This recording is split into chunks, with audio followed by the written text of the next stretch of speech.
नमस्तेस्तु महामाये श्रीपीठे सुरपूजिते शंख चक्र गदा हस्ते महालक्ष्मी नमोस्तुते। नमस्ते गरुडारूढे कोलासुर भयंकरी सर्व पाप हरे देवी महालक्ष्मी नमोस्तुते। सर्वज्ञे सर्ववरदे सर्वदुष्ट भयंकरी सर्व दुख हरे देवी महालक्ष्मी नमोस्तुते। सिद्धि बुद्धि प्रदे देवी भुक्ति मुक्ति प्रदायिनी मंत्र मूर्ते सदा देवी महालक्ष्मी नमोस्तुते। आद्यंत रहिते देवी आद्य शक्ति महेश्वरी योग जे योग संभूते महालक्ष्मी नमोस्तुते। स्थूल सूक्ष्म महारौद्रे महाशक्ति महोदरे महापाप हरे देवी महालक्ष्मी नमोस्तुते। पद्मासन स्थिते देवी परब्रह्म स्वरूपिणी परमेशी जगन्मातः महालक्ष्मी नमोस्तुते। श्वेतांबर धरे देवी नाना अलंकार भूषिते जगत स्थिते जगन्मातः महालक्ष्मी नमोस्तुते। महालक्ष्मष्टकं स्तोत्रम यह पठेत भक्तिमानरः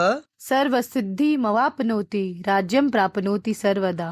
एक काले पठे नित्यं महापाप विनाशनम द्विकालं य पठे नित्यं धन धान्य समन्वितः। त्रिकालं य पठे नित्यं महाशत्रु विनाशनम महालक्ष्मीर्भवे नित्यं प्रसन्ना वरदा शुभा। जय माँ महालक्ष्मी।